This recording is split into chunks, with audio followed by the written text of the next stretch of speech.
இந்த வீடியோவில் நம்ம என்ன பார்க்க போறோம்னா, விருச்சிக ராசிக்காரர்களுக்கு 2026 தமிழ் புத்தாண்டு எத்தகைய ஒரு ஆண்டாக வரப்போகுதுங்கிறது நம்ம சயின்டிபிக் வேதிக் அஸ்ட்ராலஜி முறையில் துல்லியமான பலன்கள் பார்க்க போறோம்.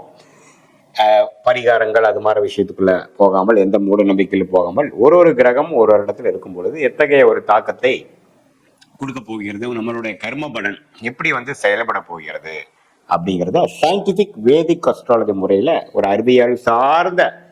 இந்திய வேத ஜோதிட சாஸ்திர அடிப்படையாக நம்ம பார்க்க போறோம். இப்ப பாருங்க, விருச்சிக ராசிக்காரர்களுக்கு சனி 5ஆம் இடத்திலே நீடித்திருக்கிறார் ஆண்டு முழுவதும். அதே மாதிரி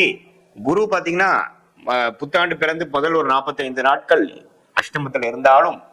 ஜூன் மாதத்துக்கு அப்புறம் 9ஆம் இடத்துக்கு அற்புதமான ஒரு பலனை விருச்சிக ராசிக்காரர்கள் கொடுக்க போகிறார். ஏன்னா கடகத்துல குரு உச்சம் பெற்று ராசியை 5ஆம் பார்வையாக பார்ப்பது மிகவும் நல்லது. 3ஆம் இடங்கிற முயற்சி ஸ்தானத்தையும் பார்க்கிறார். 5ஆம் வீட்டான தன்னுடைய வீட்டையும் பார்த்து சனியை திருட்பலம் கொடுத்து சனியின் கோரப்பார்வையை கொஞ்சம் குறைக்கிறார். ஸோ கண்டிப்பாக இந்த உச்சகுரு எப்போ கடகத்துக்கு வருகிறாரோ அப்போ கண்டிப்பா விருச்சிக ராசிக்காரர்களுக்கு இதுவரை கொஞ்சம் மனக்குறைகளாகவும் எதுவுமே நடக்க மாட்டேங்குது, கிணத்துல போட்ட கல்லு மாதிரி அப்படியே கிடக்குதுங்கிற சொல்லக்கூடிய தொழிலதிபர்களா இருந்தாலும் சரி, வியாபாரிகளாக இருந்தாலும் சரி, இன்வெஸ்டர்ஸ் பண்ணக்கூடிய பெரிய பெரிய இன்வெஸ்டர்ஸா இருந்தாலும் சரி, அதே மாதிரி கல்யாணம் காட்சின்னு எதையுமே பார்க்க முடியாமல் அப்படியே போய்கொண்டிருக்கக்கூடிய இளம் வயதினராக இருந்தாலும் சரி, காதல் விஷயத்துல எந்த ஒரு விஷயமும் பார்க்க முடியாதவங்களா இருந்தாலும் சரி,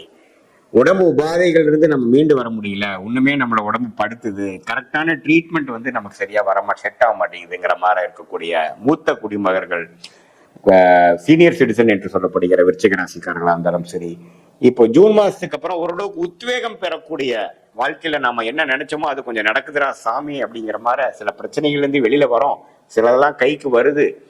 கொஞ்சம் இனிமேல கொஞ்சம் வாழ்க்கை கொஞ்சம் வேகமா தான் போகுமா இருக்குங்கிற மாதிரி சில விஷயங்களை கொடுக்கக்கூடிய அமைப்பு தான் அந்த உச்சகுருவின் பார்வை. இப்போ வாழ்க்கையே பாத்தீங்கன்னா எல்லாம் ஒரு சைக்கிள். ஸோ இந்த ஜூனுக்கு அப்புறம் வரக்கூடிய அமைப்பு கொஞ்சம் விருச்சிக ராசிக்காரர்களுக்கு உத்வேகப்படுற மாதிரியும் கொஞ்சம் மனசு சந்தோஷப்படுற மாதிரியும் கிடக்கக்கூடிய அமைப்புகள் கட்டாயம் உண்டு. அதே சமயத்துல முயற்சிகள் அதிகமாகவும் குழந்தைகள் சம்பந்தப்பட்ட விஷயத்துல சில நட்பை இதுவரை ஒரு மாதிரியான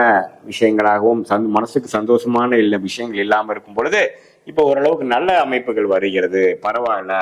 இப்போ அது மூலமாக குழந்தைங்களால சில அனுகூலங்கள் நடக்கிறது, நல்ல பேர் வருது. பேரண்ட்ஸுக்கு கொஞ்சம் விருச்சிக ராசிக்காரராக தந்தையாரா இருந்தாலும் சரி, தாயாரா இருந்தாலும் குழந்தைகளால சில நல்ல விஷயங்களும் இருக்கக்கூடிய பிரச்சனைகள் குறையிற மாதிரியும் கண்டிப்பாக வருகிறது. இது பாருங்க ஒரு பொதுவான ஒரு பலன் தான். குரு சனி ராகு கேது வைத்து இந்த ராகு பாருங்க டிசம்பர் 6ஆம் தேதி வரைக்கும் 10ஆம் இடத்துல இருக்கக்கூடிய கேது, 4ஆம் இடத்துல இருக்கக்கூடிய ராகு தொழில் ரீதியாக வேலை ரீதியாக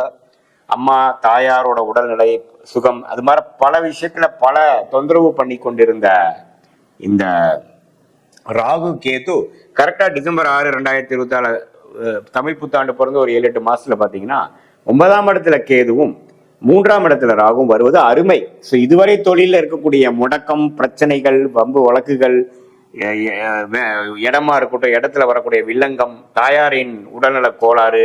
அதே மாதிரி வேலையில ஒரு நிம்மதியான ஒரு அமைப்பு இல்லை, போட்டு ஒரே பாலிடிக்ஸா இருக்குது, பிரச்சனைகளாக இருக்கு, நம்ம என்ன வேலை செஞ்சாலும் நமக்கு பெரிய பெனிஃபிட் இல்லை, யாரும் நம்மளை மதிக்க மாட்டேங்கிறாங்கிற மாதிரி விஷயங்கள்லாம் கொஞ்சம் மாறி ஒரு சாதகமான ஒரு அமைப்பு, கொஞ்சம் நமக்கு உழைப்புக்கேற்ற ஊதியம், ஒரு நிம்மதி பெருமூச்சு வாங்குற மாதிரி ஒரு நல்ல ப்ரொஃபைல நான் மாறிட்டேன்டா சாமிங்கிற மாதிரி ஒரு நல்ல மாற்றத்தை கொடுக்கக்கூடிய அந்த ராகு கேது பயிற்சி டிசம்பர் 6 2026 அன்னைக்கு ஆகக்கூடிய அந்த பயிற்சி விருச்சிக ராசிக்காரர்களுக்கு இதுவரை அவங்களுடைய ப்ரொஃபஷனல் லைஃபை பிரட்டி போட்டு கொண்டு இருக்கக்கூடிய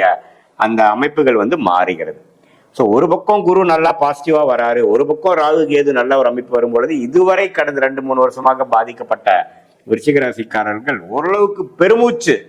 பெறக்கூடிய அமைப்பு அடையக்கூடிய அமைப்பு ஜூன் 2026 புத்தாண்டு பிறந்து ஒரு 1.5 மாசத்துல இருந்து அப்படி இந்த ட்ரெண்டை பார்க்கக்கூடிய அமைப்பு கோச்சாரத்துல சப்போர்ட் கொடுக்குறதுங்கிறத நீங்க தெரிஞ்சுக்கணும். அதே சமயத்துல புத்தாண்டு பிறந்து ஒரு 7-8 மாசத்துக்கு அப்புறம் டிசம்பர் மாசம் ஆகுறதும் ஒரு அற்புதமான பயிற்சி ராகுகேது பயிற்சிங்கிறது நீங்க தெரிஞ்சுக்கணும். இது ஒரு பொதுவான பலனை தவிர உங்களுடைய ஜென்ம ஜாதகத்துல நீங்க எந்த மாதிரி தசாபுக்திகளை போயிட்டு இருக்கு, என்ன லக்னத்துல பிறந்தீங்க, இந்த லக்னாதிபதி எப்படி இருக்கிறார், நீங்க அனுஷ நட்சத்திரத்துல பிறந்திருந்தாலும் சரி, கேட்டை நட்சத்திரத்துல பிறந்திருந்தாலும் சரி, விசாக நட்சத்திரத்துல பிறந்திருந்தாலும் சரி, இப்போ என்ன லக்னத்துல பிறந்தீங்க, லக்னாதிபதி எப்படி இருக்கிறா, அப்ப போய்கொண்டு இருக்கக்கூடிய தசாபுக்திகள் எப்படி இருக்குது, லக்னத்துக்கு சுபகிரகமா நல்ல ஒரு யோகமான ஒரு தசையா போயிட்டு இருக்கா அல்லது ஒரு மாதிரி சுமாரான தசை போயிட்டு இருக்காங்கிறத பொறுத்து இப்ப நான் சொன்ன ஒரு யோகமான பலன்கள் யோகமான தசைகள் போகும்பொழுது இன்னும் யோகமாக இன்னுமே ஒரு படி நல்லா இருக்கக்கூடிய அமைப்பாகவும், இல்ல ஒரு சுமாரான தசை தான் போயிட்டு இருக்கு சாமி அப்படிங்கிறப்ப நம்மளுடைய தசைகள் வந்து நம்மளுடைய பிராப்தங்கள் நம்மளுடைய பலன்கள் நான் சொன்னது இன்னும் கொஞ்சம் குறைவாகவும் இருக்குங்கிறத நீங்க புரிஞ்சுக்கணும். இப்ப அது மூலமாக பிறந்த தேதி, பிறந்த நேரம், பிறந்த ஊர் வைத்து நம்ம வரக்கூடிய ஜாதகத்து மூலமா நம்ம என்ன பார்க்க போறோம்னா, அடுத்த வரக்கூடிய காலங்கள் எப்படி ஷார்ட் டேர்ம் எப்படி மாதிரி ஒரு ட்ரெண்ட் காட்டுது, லாங் டேர்ம் ட்ரெண்ட் எப்படி காட்டுது, எது மாதிரி திசையில நம்ம வாழ்க்கை போகுது, திருமண விஷயங்கள் எப்ப நடக்குது, குழந்தை விஷயங்கள் எப்ப நமக்கு பெறக்கூடிய அமைப்புகள் வருது, எது மாதிரி தசைகள் எப்ப வருது, எப்ப வேலை மாறலாம், எது மாதிரி வேலை, நம்ம வந்து எந்த செக்டார்ல போகலாம், அல்லது நம்ம வேலையோட தொழில் நல்லா இருக்குமா, தொழில் ஸ்தானம் எப்படி இருக்கு, வெளிநாடா உள்நாடா, அரசு உத்தியோகமா, கார்பரேட் லைஃபா, எது மாதிரி விஷயங்கள் நமக்கு நல்லா இருக்குங்கிற மாதிரி அமைப்பை தெரிந்து கொண்டு அதுக்கு தகுந்த மாதிரியான விஷயங்களில் நீங்க ஆர்வம் செலுத்தி அதுல போனீங்கன்னா உங்களுக்கு கண்டிப்பா எளிதில் நம்ம வந்து நம்மளுடைய பிராப்தத்துக்கு நிகரான அமைப்புல நீங்க போகிறதுனால எதிர் நீச்சல் போடாமல் போகும்போது நீங்க அது பண்றப்பவே உங்களுக்கே தெரியும், என்னடா இதுல போனோம்னா கொஞ்சம் சீக்கிரமா நடக்குது எல்லாமே, அதுல போனா நமக்கு எல்லாமே அப்டிகல்ஸாவே வருது அப்படிங்கிற மாதிரி உங்களுக்கு பண்ணி பார்த்தாவே தெரியும். ஏன்னா ஜோதிடம், உண்மையான ஜோதிடம் என்னன்னா அவங்க ஜாதகத்துல என்ன மாதிரி ஒரு விஷயங்கள் இருக்கோ அதை நோக்கி போகக்கூடிய அமைப்பை வந்து ரெக்கமெண்ட் பண்றதுதான். ஸோ அது வரும்பொழுது அதுக்காக உடனேவும் நடந்துடாது, எது மாதிரி நேரத்தில் எந்த யோகங்கள் நடக்கிற நேரத்துல எது கிடைக்கும் அப்படிங்கிறதை தெரிந்து தேவையற்ற சமய விரயங்கள், தேவையற்ற பொருள் விரயங்கள் எல்லாமே நீங்க தவிர்த்து எந்தெந்த விஷயத்துல எந்தெந்த நேரத்தில் செய்யக்கூடிய அமைப்புகள் தெளிவாக சயின்டிபிக் வேதிக் அஸ்ட்ராலஜி முறையில எதையும் மிகைப்படுத்தாமல் உள்ளது உள்ளவாறு நீங்க தெரிஞ்சுக்கிட்டு அதுக்கு தகுந்த மாதிரி செயல்கள், திட்டங்கள், செயல்பாடுகளை நம்ம செய்யும் பொழுது தேவையற்ற பார்த்தீங்கன்னா நமக்கு ஃப்ரஸ்ட்ரேஷன், என்னடா நம்ம இவ்வளவு நாள் என்ன பண்ணாலும் வரல, நம்ம திடீர்னு ஒரு தப்பான ஒரு ரேஷ் டிசிஷன் எடுத்துடுறது, அதெல்லாம் எடுக்காமல் நம்மளுடைய ஸ்டேஜஸ் இன் லைஃப் இப்போ என்ன மாதிரி ஸ்டேஜில் போயிட்டு இருக்கோம், அடுத்த வரக்கூடிய ஷார்ட் டேர்ம் நமக்கு என்ன ட்ரெண்டு காட்டுது, is good is yet to come அல்லது ஒர்ஸ்ட் ஓவர் ஆயிடுச்சா, உண்மையில வர காலம் வந்து வேகமா போகக்கூடிய காலமா, இடம் மாறக்கூடிய காலமா, நம்மளுடைய வேலையை மாற்றக்கூடிய காலமா, எது மாதிரி விஷயத்துல போனா நமக்கு ஜம்முன்னு இருக்கு, எது மாதிரி விஷயத்துல போனா நமக்கு வந்து நல்ல பிராப்தங்கள் இருக்கு, எதை நம்ம தவிர்க்க வேண்டும் அப்படிங்கிறதையும் உணர்ந்து நீங்க அந்த துறையில அந்த நேரத்தில் அந்த தகுந்த ஒரு வேகத்தில் அதுக்கு தகுந்த மாதிரி விஷயத்துல நம்ம போகும் பொழுது வாழ்க்கையில் எதிர்நீச்சல் போடாமல் எளிதில் வெற்றி பெற முடியும். ஏன்னா நமக்கு என்ன ஒரு மாதிரி பிராப்தங்கள் வருதுங்கிறத எதையுமே வந்து கன்ஃபியூஷனா பார்க்காம எதையுமே அசியூம் பண்ணாம நம்மளுடைய பிராப்தத்தை தெரிந்து அதுக்கு தகுந்த மாதிரி வாழ்க்கையில நம்ம அது மாதிரி ஒரு டைரக்ஷன்ல போகும்பொழுது எளிதில் வெற்றி பெற முடியும் என்று சொல்ல விரும்புகிறேன். மீண்டும் மற்றொரு காணொலியில் சந்திப்போம். நன்றி, வணக்கம்.